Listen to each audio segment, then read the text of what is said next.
Sheila Carter, her hands pulsing but her mind razor-sharp with the familiar exhilaration of peril, paced the dimly lit corridor of the Forrester estate, her heart a chaotic shower that imaged the storm of feelings inside her. Ever since she had discovered Deacon Sharp and Taylor Hayes entwined in a moment of closeness that was supposed to be hers to control, a surge of treason had crashed over her like a tempest she couldn't quell.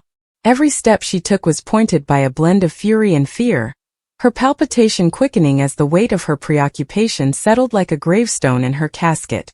Memories of once deceptions, manipulations, and hardly avoided apprehensions flitted through her mind, but they did little to calm the heat that now surged in her modes.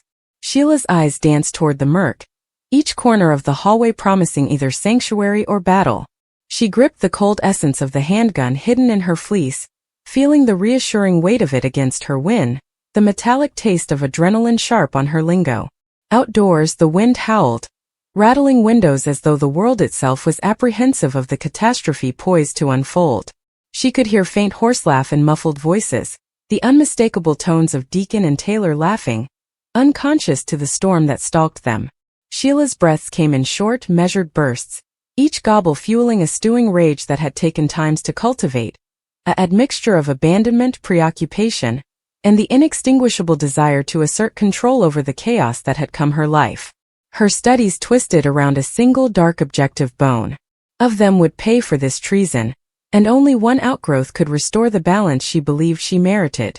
Her cutlet brushed the detector, and in that moment time sounded to stretch and underpinning, the distant echoes of once crimes brooding like ghosts in her cognizance, advising her and daring her all at formerly. The radiance of the gun reflected the dim hallway lights, casting fractured murk that danced across her face, mirroring the shattered morality she had long carried. Every step forward was an internal battle between caution and coercion, between the advised mind that had always assured her survival and the impulsive, poisonous heart that now demanded immediate reckoning. She could see Taylor's delicate features, serene and ignorant, and Deacon's familiar charm, so hugely ordinary in its comfort, and it augmented the fire of covetousness and revenge in Sheila until rational study came a distant memory. Each twinkle echoed like a barrel motioning the climax of a drama only she could completely comprehend, a top of preoccupation, heartache, and the ineluctable unraveling of lives entwined in a web she had spun over decades. Sheila broke, the metallic scent of fear, or maybe her own sweat, filling the air as she counted the irrevocable consequences, but the overwhelming need to assert dominance over her perceived rivals overwhelmed caution. With a final decisive step, she raised the armament, and in the charged silence that followed, the air itself sounded to hold its breath, the world teetering on the point of a decision that could destroy not just her adversaries, but also herself. Outdoors, distant enchantresses began to wail, and portentous prelude she didn't yet fate as either warning or incident to the act that would mark the coming chapter of chaos in the Forrester manse. The hallway felt incredibly long as Sheila aimed, eyes narrowing, the internal harangue of defense and rage colliding into a singular focus. This was the moment she had been staying for, the moment when treason would be penalized, when control would be reclaimed, when the line between villain and victim blurred into the pure, raw intensity of survival and preoccupation, a capstone that would ever etch itself into the lives of all who dared to cross her path in the world of fashion, love, and deception. Sheila Carter's palpitation pounded like a jackhammer in her cognizance as she dallied in the murk of the Forrester estate hallway, the polished hardwood bottom reflecting the faint golden gleam of the sconces over. Every instinct in her screamed that she was at the center of a storm of treason, the kind that she had anticipated for months but had no way imagined would manifest so vividly. Her aspect dallied on the door at the end of the corridor, slightly ajar, through which she could hear soft murmurs and horselaugh, Cleric's unmistakable voice, rich and smooth, carrying the warmth and casual ease that had formerly charmed her, now twisting in her casket like a cutter, and Taylor, her delicate laugh cutting through the pressure like a bell she wasn't meant to hear. Sheila felt her fritters strain around the cold sword of the gun put away into her fleece, the comfort of its weight both reassuring and intoxicating. She had rehearsed this moment 1,000 times in her mind, each script more elaborate and scrupulous than the last, yet the raw, visceral swell of emotion in the present was far more potent than any internal simulation. She broke, taking a deliberate breath, the scent of polished wood and flowery arrangements mingling with the metallic tang of fear, or maybe it was adrenaline, sharp and biting. Memories of her once errors flitted through her mind: the sanitarium stalkings, the narrow escapes, the backstabbings and manipulations that had defined her life for decades. Each recollection sounded to fuel the fire within her, the same fire that had made her notorious in Los Angeles, the same fire that now demanded justice for the perceived wrongs she had suffered. Sheila's preoccupation with control, her lifelong dependence to being the puppeteer rather than the pawn, surged to the van. Cleric and Taylor had crossed a line, and the rules of her world were clear: backstabbings must be penalized, and occasionally the discipline was immediate and irrevocable. Sheila took another step, the soft creak of her heels muffled only slightly by the Persian hairpiece that stretched along the corridor. Every whim-wamps in her body was tense, ready to strike, yet her mind was a whirlwind of computations, what-ifs, and twisted pretenses. Her eyes darted from the door to the faint figure of the staircase leading down to the main hall, considering escape routes, backup plans, contingencies for every possible interruption. But eventually, all of those practical considerations were secondary. The core of her being demanded action, demanded reckoning. She could see Taylor's hair glinting under the soft light, Deacon's confident posture leaning toward her, and in that simple domestic tableau, Sheila perceived a treason so profound it transcended every slight she had endured in her tumultuous life. As she inched closer, the weight of the armament in her hand sounded to attend with the meter of her twinkle, each beat stressing the moment with a grim, ineluctable ineluctability. The adrenaline made her hyperactive, apprehensive of every sound: the distant hum of business outdoors, the faint ticking of a forefather timepiece nearly in the house, the nearly inappreciable howl of Deacon's sleeve as he reached out to Taylor.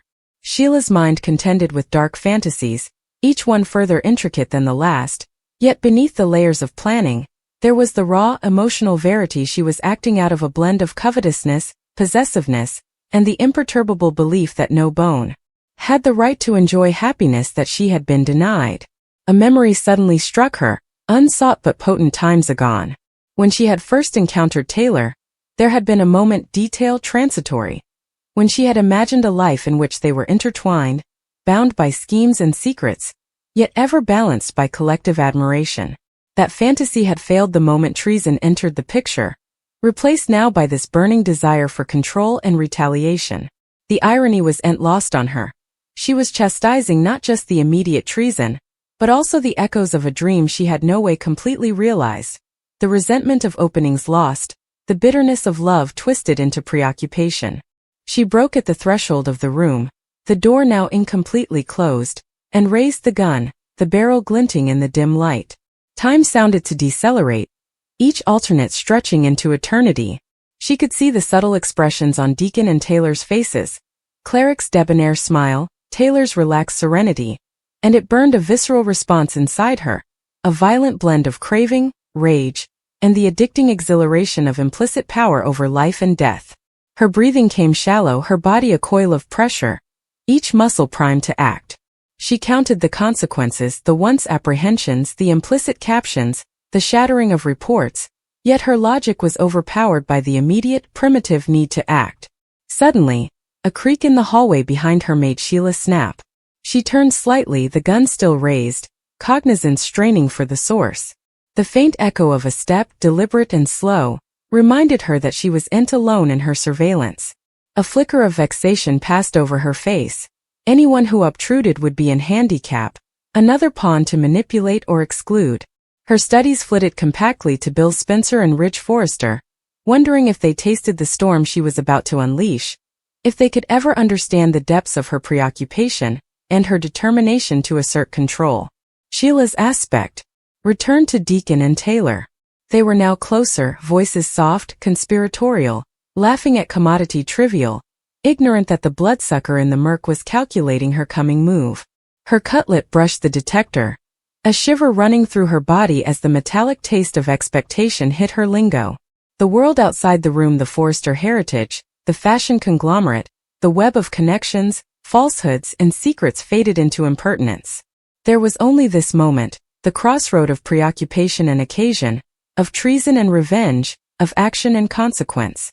Her mind flashed to a darker memory, the sanitarium hallway where she had formerly cornered another rival. The suffocating pressure, the sense of omnipotence in holding someone's life in your hands. That memory was both exemplary and amping, a memorial of what she was able of, and the exhilaration surged again.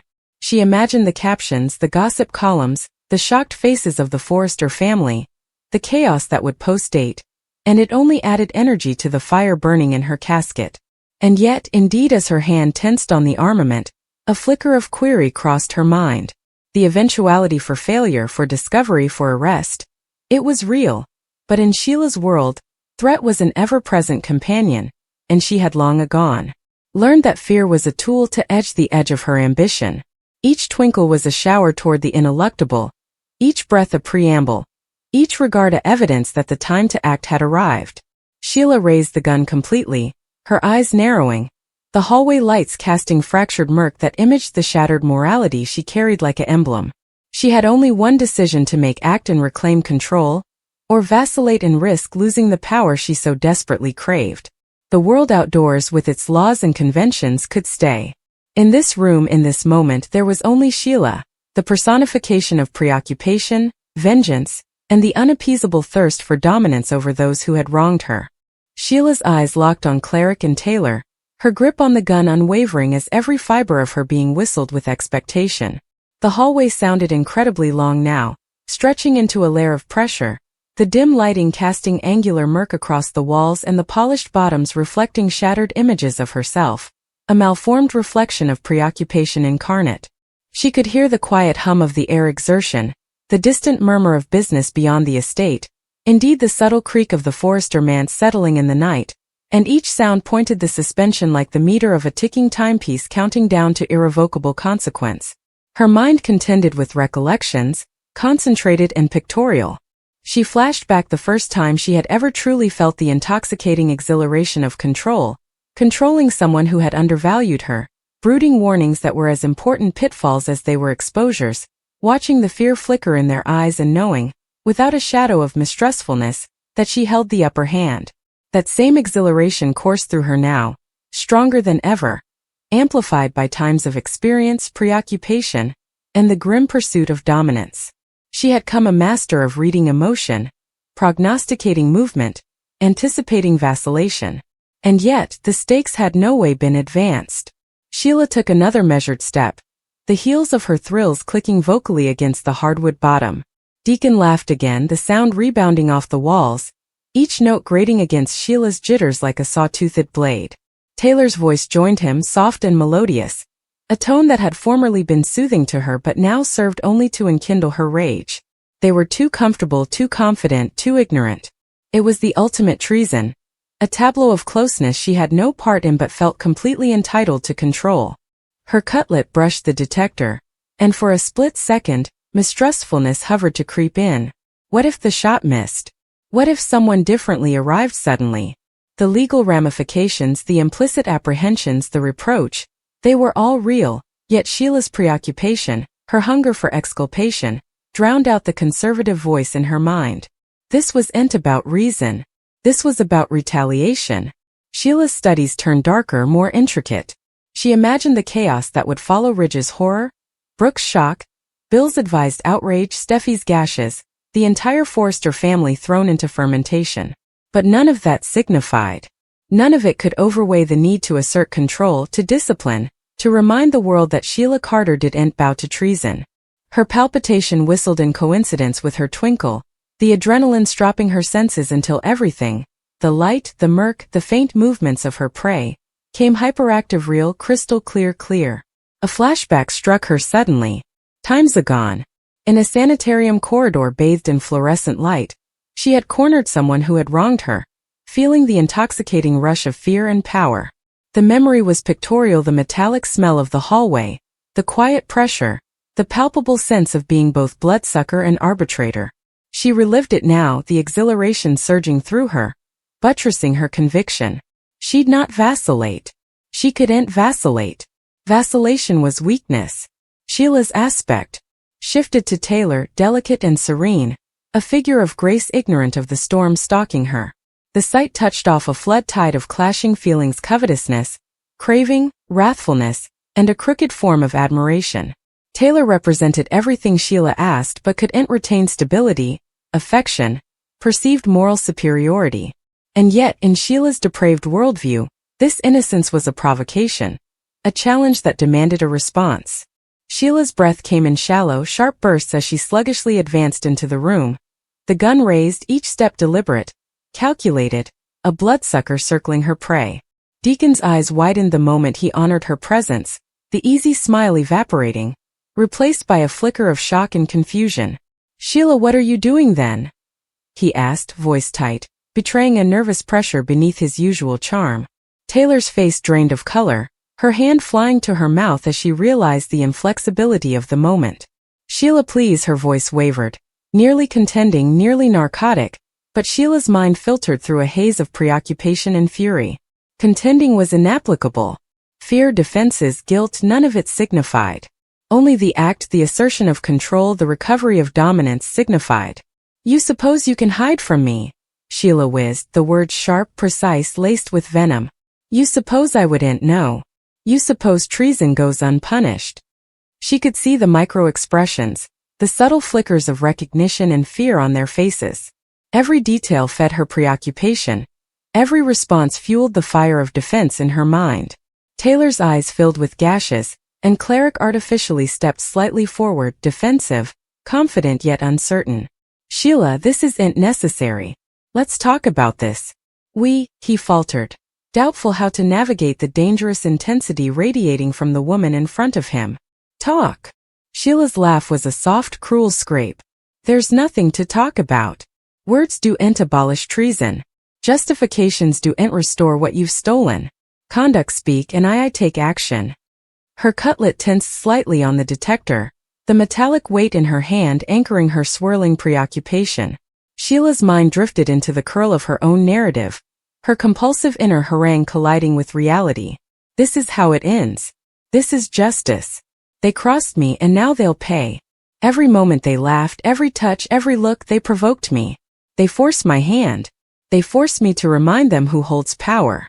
Cleric's hand lifted slightly, a subconscious attempt at calm, at logic, but Sheila saw it as weakness, as annuity, as an audacious gesture that provoked her indeed further. She imagined all the consequences, the apprehensions, the dishonors, the shattered reports, but none of that signified. Her preoccupation transcended all concern for law, morality, or tone preservation. She broke for a twinkle, just long enough to savor the pressure, to let the fear radiate through the room, to feel the intoxicating power she held. Time sounded suspended. Outside the manse, the wind rattled windows, a distant echo of the storm outside, a memorial that chaos was ineluctable. Taylor stepped backward artificially, her voice pulsing. "Sheila, we didn't mean." "You didn't mean?" Sheila's eyes flashed. "Intentions mean nothing.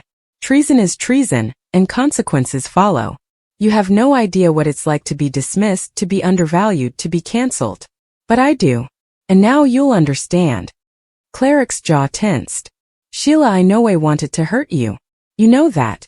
This isn't what you suppose." Sheila's palpitation quickened.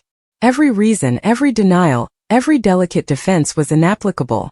She flashed back the sanitarium corridors, the narrow escapes, the rumored pitfalls, the moments of exhilaration when she had exercised power over those who undervalued her.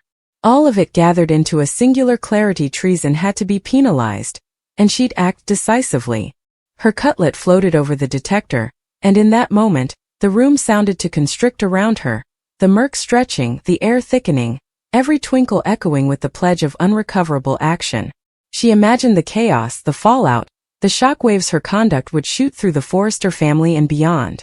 And yet she ate it. The chaos was evidence of her control, evidence that she was alive, present, and dominant. Taylor's heartbreaks filled the room, a haunting negation to Deacon's frustrated attempts at reason.